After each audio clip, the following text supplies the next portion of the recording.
नमस्कार साथियों, मैं हूं आपका दोस्त अंकुर पारिक और आज एक बहुत महत्वपूर्ण विषय पर आपसे डिस्कस करने आया हूं। रेलवे जो एग्जाम से उनके अंदर विज्ञान का बहुत बड़ा महत्व है। रेलवे के चाहे ग्रुप डी हो, NTPC, ALP, constable, SI, JE, इन सभी परीक्षाओं के अंदर साइंस के क्वेश्चन आते हैं और विज्ञान से बच्चे बहुत डरते हैं। उन्हें लगता है कि साइंस के क्वेश्चंस तो गलत होंगे ही होंगे, लेकिन नहीं। इन 2 महीनों में 60 दिनों के अंदर हम किस प्रकार से तैयारी करें कि साइंस की वजह से हमारा न केवल सिलेक्शन हो बल्कि हम मेरिट में आ सके, इन्हीं बिंदुओं पर चर्चा करेंगे। अंत तक जरूर बने रहिएगा। ये वीडियो 15 से 20 मिनट की होगी, लेकिन विश्वास कीजिए इसके बाद में आपका कॉन्फिडेंस लेवल बहुत ज़्यादा हाई होगा।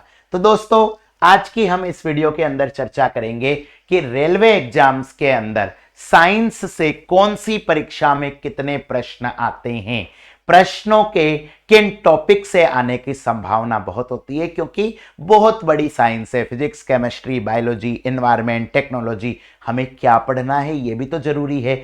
उसके अंदर भी सबसे ज्यादा महत्वपूर्ण कौन से चैप्टर हैं, ठीक है, और अंत में लास्ट 60 दिनों की क्या रणनीति होनी चाहिए जिससे हम हमारे लक्ष्य को प्राप्त कर सकें। तो बच्चों, चलिए सबसे पहले तो जिन एग्जाम्स की आप तैयारी कर रहे हो, क्यों रेलवे के एग्जाम इतने इंपॉर्टेंट है, क्यों मैं कहता हूं कि एक बार जॉब ले लीजिए उसके बाद में लाइफ सेट हो जाएगी।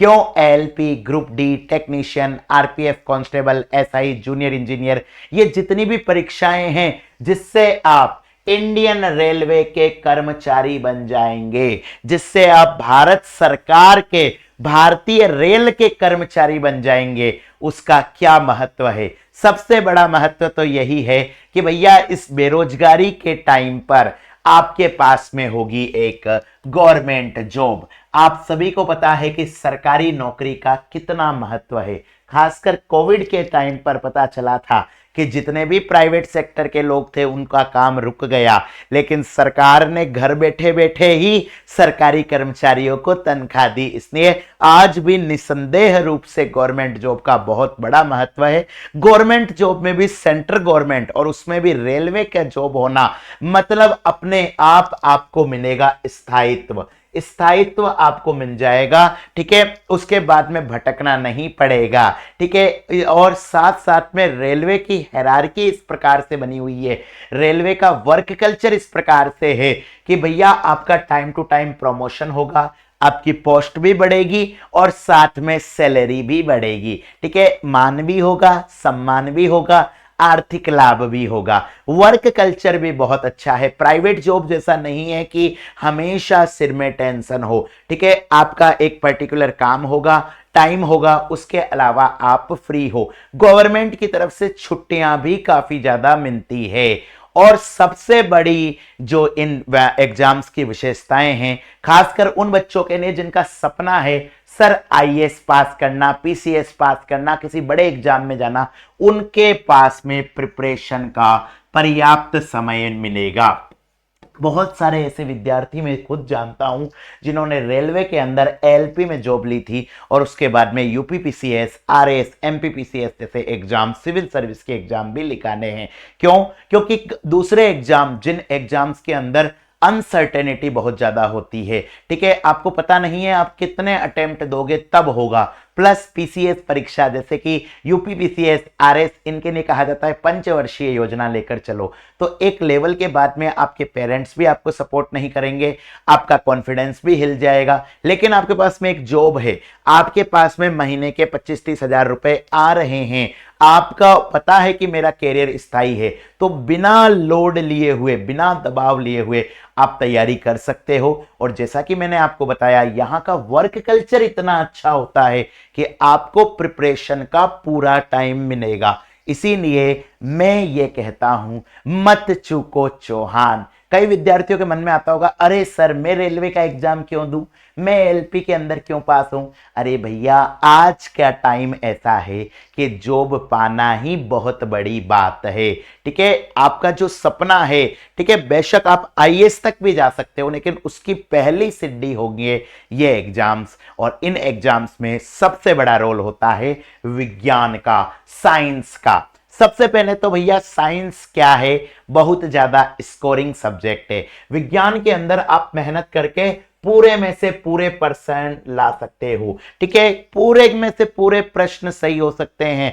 क्यों? क्योंकि साइंस के अंदर कॉन्सेप्ट होता है। अगर आपको न्यूटन की गति के नियम पता चल गए तो उससे जुड़े हुए प्रश्न आप आसानी से कर लोगे। If you remember about concave convex, ठीक है, आपको उत्तल अवतल दर्पण लेंस के बारे में पता चल गया, ठीक है, तो उसके बाद कभी गलत नहीं होगा। ठीक है, प्रकाश का प्रकीर्णन प्रभाव, ये सारी की सारी चीजें हैं जो एक बार समझनी है। ठीक है, कॉन्सेप्ट बेस्ड सब्जेक्ट है ये। ठीक है, ये वैसा सब्जेक्ट नहीं है जैसे इतिहास के अंदर तो आपने बहुत कुछ रट लिया, पता चला आपने महाराणा प्रताप अकबर के बारे में बहुत कुछ रट लिया और वहां पर एग्जाम के अंदर क्या पूछ लिया, ऐसा एक फैक्चुअल क्वेश्चन पूछ लिया जिसके अंदर आपको नहीं आता। लेकिन साइंस में ऐसा नहीं है, साइंस एक फिक्स पैरामीटर के अंदर चलती है। अगर आपने कॉन्सेप्ट समझ लिया तो भैया उसके बाद में कोई ताकत आपको नहीं रोक सकती। यहां पर रटना नहीं है। ठीक है, रटी हुई चीज क्या होती है, बड़ी बेवफा होती है। सुबह रटते हो, सांप को सफा हो जाती है, भूल जाते हो। लेकिन यहां पर कॉन्सेप्ट है, यहां पर डायग्राम है, इंटरेस्ट जगने की बात है। ठीक है, बेशक आपको टाइम ज्यादा देना पड़ेगा, लेकिन एक बार अगर आपने साइंस के अंदर टाइम दे दिया तो भैया आपका वो जो सिलेक्शन है, जो टॉपिक है, वो पूरी तरीके से पक्का हो जाएगा। और ये सब करना क्यों जरूरी है?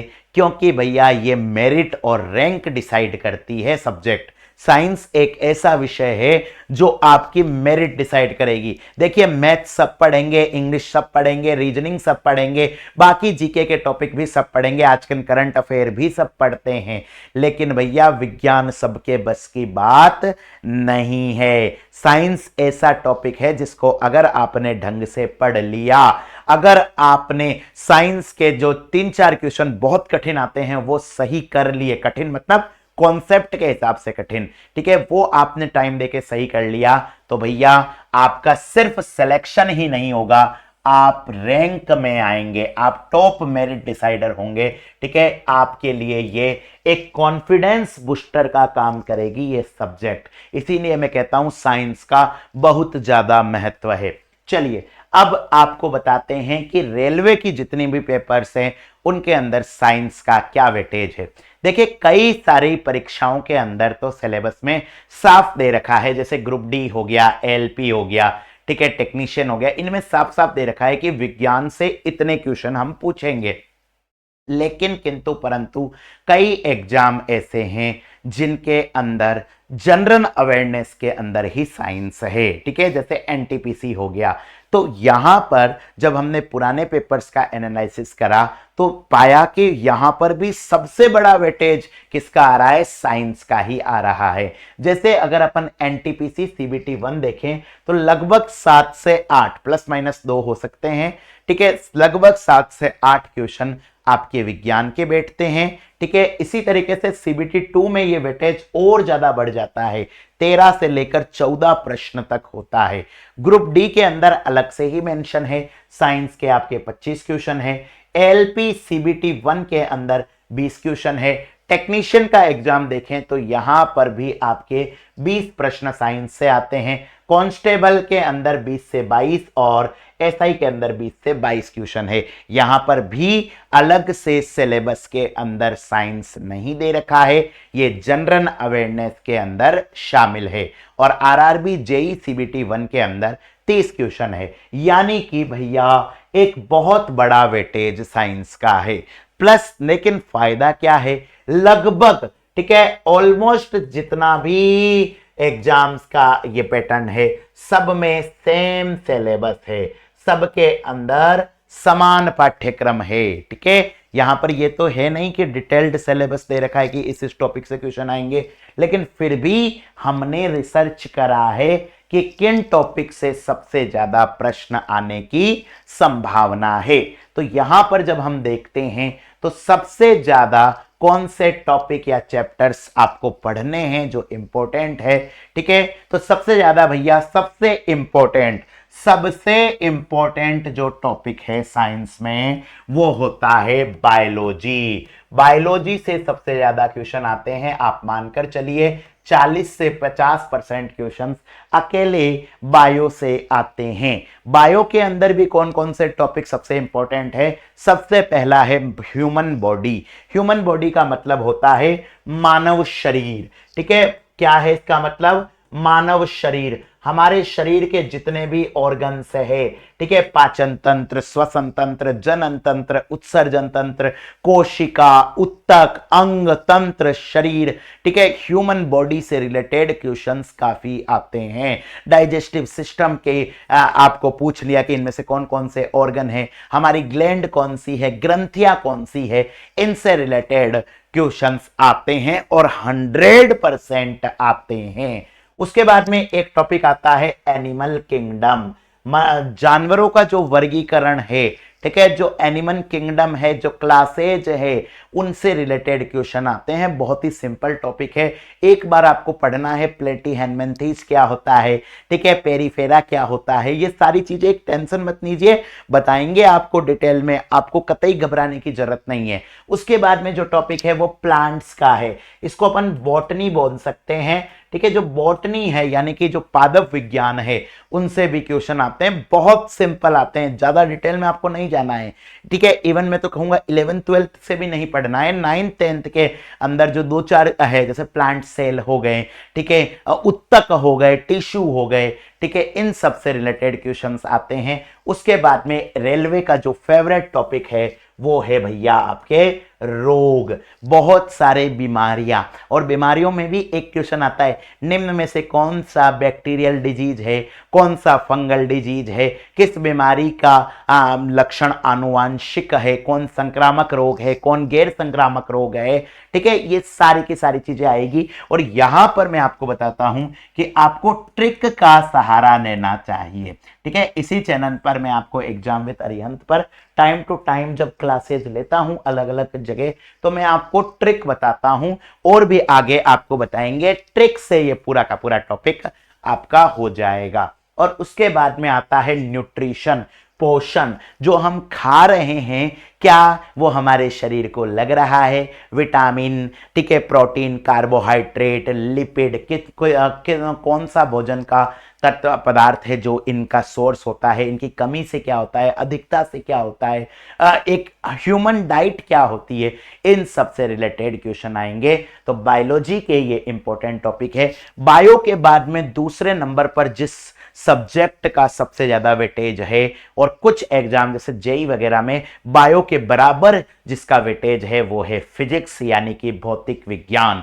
फिजिक्स के अंदर जनरल फिजिक्स के टॉपिक आएंगे, जैसे कि मैं आपको बताता हूं। सबसे पहला टॉपिक है मोशन, ठीक है, वर्क, पावर, एनर्जी, कार्य, ऊर्जा, शक्ति, ग्रेविटी, गुरुत्वाकर्षण, ठीक है, magnetism, wave, optics, pressure, laws and principles, physical quantities, भौतिक राशियां।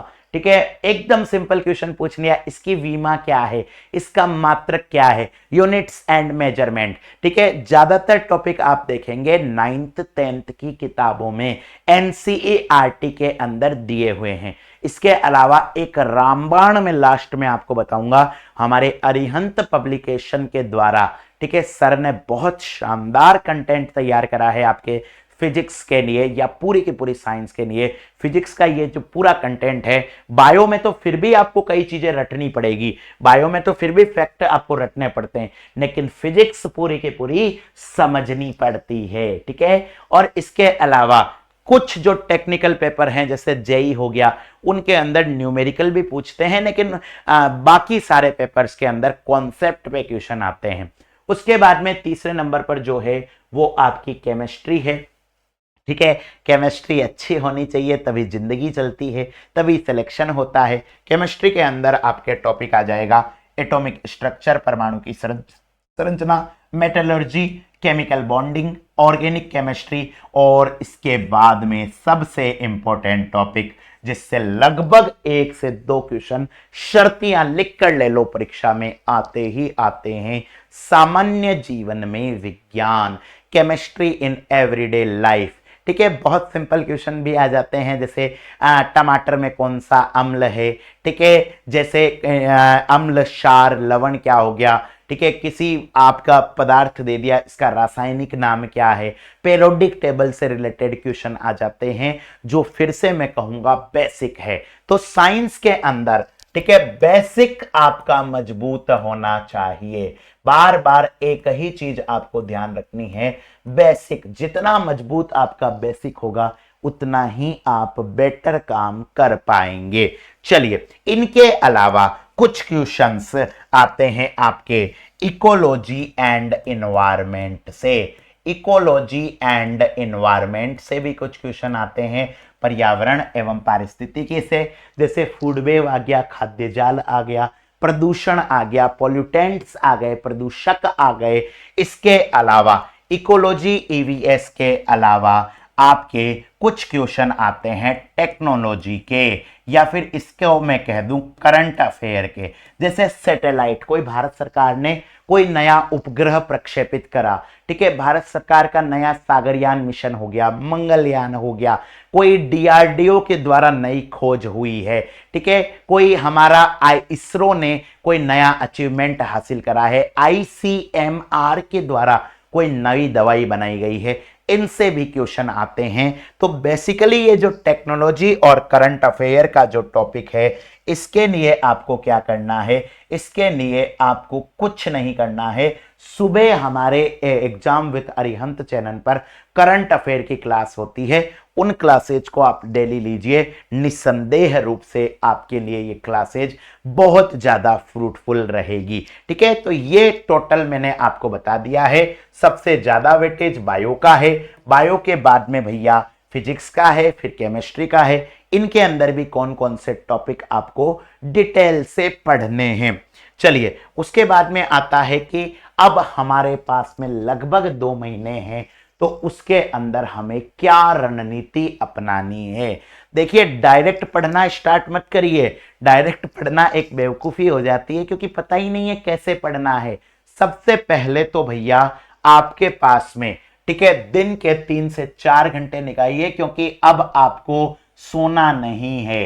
अब आपको वर्ल्ड कप भी हो गया, बारिश के मौसम भी आ गया है, न गर्मी की चिंता है न कोई है, शादियां भी लगभग खत्म हो गई है, अब सिर्फ और सिर्फ पढ़ाई करनी है। ठीक है, 10 सप्ताह आपके पास में है, मोटे मोटे तौर पे हम ये मान के चले, आपको रणनीति बनानी है। और इनके अंदर क्या करना है, हर वीक में सबसे पहले तो सबसे जरूरी है बुक पढ़ना। ठीक है, ये वो सब्जेक्ट नहीं है जहां सीधे आप क्वेश्चंस को रट लोगे काम होगा। सबसे पहले आपको कॉन्सेप्ट बिल्डिंग करनी पड़ेगी, सबसे पहले आपको समझना पड़ेगा। ठीक है, भले ही आपका साइंस बैकग्राउंड है, भले ही आपने बीटेक करा है, लेकिन फिर भी भैया आपको चैप्टर पढ़ने पड़ेंगे। ठीक है, मैं कई बच्चों को जानता हूं बहुत अच्छे मार्क्स से बीएससी एमएससी करी है, लेकिन न्यूटन की गति के समीकरण और दर्पण में उलझ जाते हैं। क्यों? क्योंकि बेसिक चीजें नहीं पता है। बेसिक चीजें एक बार पढ़ना है, और सिर्फ पढ़ने से काम नहीं करना है, इनको बार बार रिवीजन करना है, दोहरान करना है। देखिए, आप में से कई लोग रोटी बनाते होंगे, ठीक है सबको आती होगी। रोटी बनाने का एक सिंपल सा नियम होता है, अगर आप रोटी बना रहे हो और आपने टाइम टू टाइम रोटी को नहीं पलटा, तो रोटी के साथ क्या होगा, रोटी जल जाएगी। ठीक वैसा ही पढ़ाई के साथ होता है, अगर आपने पढ़ी हुई चीज का रिवीजन नहीं करा तो भैया ये आपके हाथ से चली जाएगी। ठीक है, उसके बाद में भैया प्रीवियस पेपर का डिस्कशन सबसे इंपॉर्टेंट है। इसीलिए आप देखते होंगे आपके अपने एग्जाम विद अरिहंत पर जो भी क्लासेज होती है, जिस भी सेगमेंट को हम लेकर आते हैं, उसके प्री वाईक्यू जरूर सॉल्व करवाते हैं, क्योंकि इससे पता चल जाएगा नेचर ऑफ एग्जाम क्या है, हम जो पढ़ रहे हैं वो वास्तव में हमारे पुराने प्रश्न बन रहे हैं या नहीं बन रहे हैं। पीवाईक्यू भी अगर आपने ढंग से सोल्व कर लिए विथ डिटेल्ड एक्सप्लेनेशन, देन आप कैपेबल हो जाओगे उस रेस के लिए। ठीक है, इसके अलावा जो सबसे इंपॉर्टेंट चीज है भैया, जिस पर मैं सबसे ज्यादा फोकस करता हूं, वो है एमसीक्यू, मल्टीपल चॉइस क्वेश्चंस। अभ्यास करना है, ठीक है, सिली मिस्टेक नहीं होनी चाहिए, उसके लिए आपको अभ्यास करना है। एग्जाम में क्वेश्चन पूछा, निम्न में से कौन सा कथन सही नहीं है, ठीक है, 4 ऑप्शन दे दिए, 4 स्टेटमेंट दे दिए, एक करेक्ट नहीं होगा। जल्दीबाजी में हम क्या करते हैं, नहीं को नहीं पढ़ते हैं, इसलिए जो नहीं होना चाहिए वो हो जाता है। अभ्यास करना है, ठीक है। बहुत सारे चैप्टर, जैसे मैंने आपको बताया था, रोग वाला चैप्टर हो गया, ठीक है, विटामिन वाला चैप्टर हो गया, ठीक है, आपके लेंस वाला चैप्टर हो गया, मिरर वाला चैप्टर हो गया, ठीक है, एलिमेंट्स वाला चैप्टर हो गया, ठीक है, मैटर वाला चैप्टर हो गया। ये इनके अंदर बहुत सारे फैक्ट आपको रटने होते हैं और फैक्ट याद ही नहीं होते, खासकर साइंस के फैक्ट तो समझ में ही नहीं आते, तो उनके लिए आपको शॉर्ट ट्रिक्स का यूज करना है। ठीक है, छोटी छोटी ट्रिक बनानी है। जैसे एक ट्रिक मैंने आपको बताई, ठीक है, टिंकू सिटी में बनी है पटाखा, ठीक है, ये सारा क्या है, ये एक प्रकार के रोग है, एक एक लेटर से क्या आ जाएगा, एक एक बीमारी आ जाएगी। इस तरीके से आपको ट्रिक का उपयोग लेना है। और उसके साथ में आपको माइंड मैप, ठीक है, माइंड मैप हो गया, ठीक है, फ्लो चार्ट हो गए, ये साथ साथ में आपको बनाने हैं, ताकि परीक्षा से पहले, ठीक है, शॉर्ट नोट्स आपके पास तैयार होने चाहिए। ठीक है, 10 पेज के अंदर पूरी की पूरी बायो और फिजिक्स खत्म, ताकि पेपर हुआ उससे पहले 2 दिन उन पेज को देखनी। आप इतना बड़ा पोथी तो आप पढ़ नहीं पाओगे परीक्षा से पहले, इसलिए आपके पास में क्या होना चाहिए, प्रॉपर माइंड मैप तैयार होना चाहिए, प्रॉपर आपके फ्लो चार्ट बनना चाहिए। देन उसके बाद में आपको बेस्ट बुक, ठीक है, कौन कौन सी बुक पढ़नी है। कई बच्चे हमसे पूछते हैं, सर किताबों के नाम बता दीजिए कि जो किताब हम पढ़ लें, और वास्तव में ये सबसे इंपॉर्टेंट चीज है। ठीक है, जब हम लोग तैयारी करते थे तब सबसे बड़ी प्रॉब्लम थी रिसोर्स नहीं होते थे, लेकिन अब क्या है, ओवर रिसोर्सेज है। तो भैया सबसे पहले तो मैं यही कहूंगा कि एनसीईआरटी आपकी बहुत अच्छी होनी चाहिए। एनसीईआरटी में भी विशेषकर 6ठी कक्षा से 10वीं कक्षा तक की फिजिक्स और केमिस्ट्री, और 6ठी से 12वीं कक्षा तक की बायोलॉजी आपको पढ़नी है। ठीक है, ये टॉपिक आपको पढ़ने हैं, एनसीईआरटी से ही क्वेश्चंस आते हैं। लेकिन एनसीईआरटी बुक्स के साथ सबसे बड़ी समस्या ये होती है कि एनसीईआरटी की एक तो संख्या बहुत ज्यादा है, इतनी सारी किताबें कैसे पढ़ें, दूसरा उनके अंदर अनावश्यक चीजें भी होती है, क्योंकि वास्तव में तो वो बच्चों के लिए बनी है। ठीक है, तो उनके लिए हमने अरिहंत की किताबें आपके लिए काम आ सकती है, अरिहंत की बुक्स, और विशेषकर हमारी संकल्प सीरीज की जो बुकें हैं, ठीक है, बुक्स हैं, वो आपके लिए फ्रूटफुल हो सकती है। इसके अलावा जनरल साइंस, सामान्य विज्ञान अरिहंत की जो बुक आती है, वो बुक भी आप परचेज कर सकते हैं। ठीक है, ध्यान रखना, अच्छी किताब पढ़ना सिलेक्शन की पहली और सबसे महत्वपूर्ण शर्त है। एक विषय की 10 किताबें पढ़ने से अच्छा है एक ही अच्छी किताब को 10 बार पढ़ लीजिए।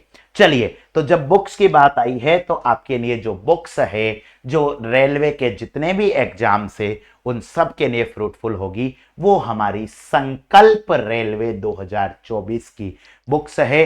ठीक है, जिसके अंदर आपके ग्रुप डी की तैयारी हो जाएगी, एनटीपीसी हो जाएगी, एलपी, आरपीएफ, एसआई, कांस्टेबल, और भी जितने भी रेलवे के एग्जाम्स होते हैं, इन सब के लिए ये समान रूप से उपयोगी होगी। ठीक है, याद रखना, जो रेलवे के जो सबसे बड़े सेगमेंट होते हैं, उन सब की किताबें आपके लिए अवेलेबल है।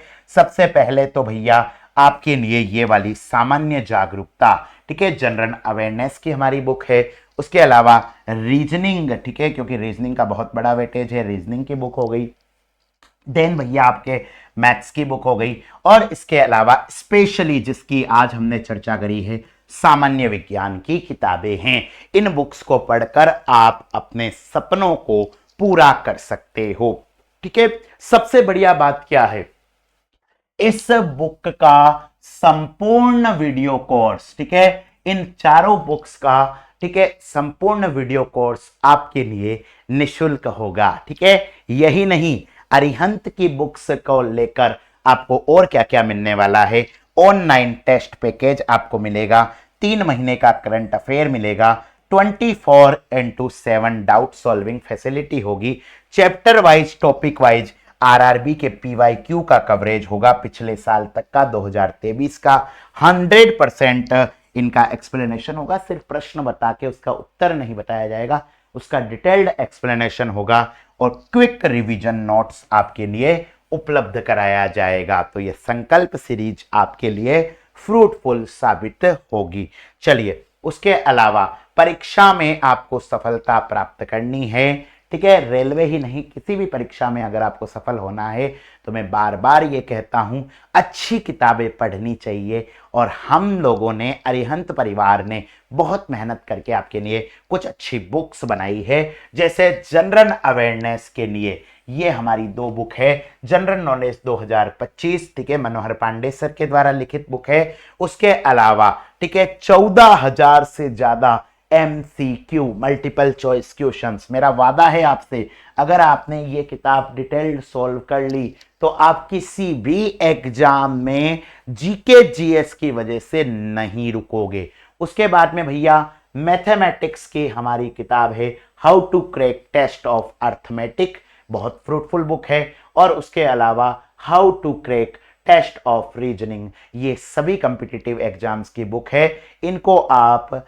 www.examwitharihant.com से परचेज कर सकते हो। आई होप आपको आज की वीडियो समझ में आई होगी और आप लक्ष्य के प्रति समर्पित हुए होंगे। लेकिन जो मेन एग्जाम होगा, वो मेन एग्जाम आपका क्या होगा, ऑनलाइन होगा। ठीक है, तो इसके लिए आपको सबसे ज्यादा जरूरी क्या है, ऑनलाइन प्रैक्टिस करना जरूरी है। जब आपका पेपर ऑनलाइन होगा तो भैया आपको तैयारी ऑफलाइन नहीं करनी है। जब परीक्षाएं ऑनलाइन होगी तो आपको तैयारी भी ऑनलाइन ही करनी है। इसके लिए आपको एग्जाम विद अरिहंत पर लॉगिन करना है। यहां आपको मिलेंगे फ्री ऑनलाइन प्रैक्टिस। ठीक है, फ्री ऑनलाइन प्रैक्टिस है, आप टेस्ट दे सकते हैं। नवीनतम एग्जाम पैटर्न पर आधारित प्रश्न होंगे, मल्टीपल टाइम अटेम्प्ट करने की सुविधा है, सभी प्रश्नों की 100% व्याख्या है, डिटेल्ड एनालिसिस रिपोर्ट है। मैं बार बार यही कह रहा हूं, जितना अभ्यास करोगे, जितना प्रैक्टिस करोगे, उतना अच्छा रहेगा, क्या, ताकि एग्जाम में होने वाली सिली मिस्टेक और जो लैक ऑफ कॉन्फिडेंस है, उनसे आपको छुटकारा मिल सके। आई होप आपको आज की क्लास अच्छी लगी होगी। ठीक है, हमारे साथ आप जुड़िए, अरिहंत पब्लिकेशन ऑफिशियल के टेलीग्राम चैनल और व्हाट्सएप चैनल से आप जुड़िए। टेलीग्राम चैनल से अगर आप जुड़ते हैं तो आपको न्यू रिलीज अपडेट मिलेगी, लाइव क्लासेज का शेड्यूल मिलेगा, करंट अफेयर के क्विज, स्टडी नोट्स, परीक्षाओं के क्वेश्चन पेपर और पेपर एनालिसिस हम आपको प्रोवाइड कराएंगे। इसी तरीके से हमारा व्हाट्सएप चैनल है, जहां पर आपको daily current affair, free online mock test, latest job alert and notification और न्यू रिलीज अपडेट मिलेगी। हमसे जुड़े रहिए, क्योंकि अरिहंत का वादा है सक्सेस एंड नथिंग लेस, सफलता और उसके अलावा कुछ भी नहीं। ठीक है, चलिए, तो आई होप आपको ये वीडियो पसंद आई होगी। ठीक है, अंत तक बने रहने के लिए बहुत बहुत धन्यवाद। जो विद्यार्थी आज पहली बार आए हैं, चैनल को सब्सक्राइब करना और बेल आइकन की घंटी दबाना न भूले। इसके अलावा भी आपको रेलवे एग्जाम से रिलेटेड कोई मन में शंका है, कोई कंफ्यूजन है, तो निश्चित रूप से आप कमेंट कीजिए। मैं और मेरी टीम इन प्रश्नों को देखेंगे और आपके डाउट सॉल्व करने की पूरी कोशिश करेंगे। फिर मुलाकात होगी, तब तक अपना, अपने चाहने वालों और अपने हिंदुस्तान का ख्याल रखिए। राधे राधे।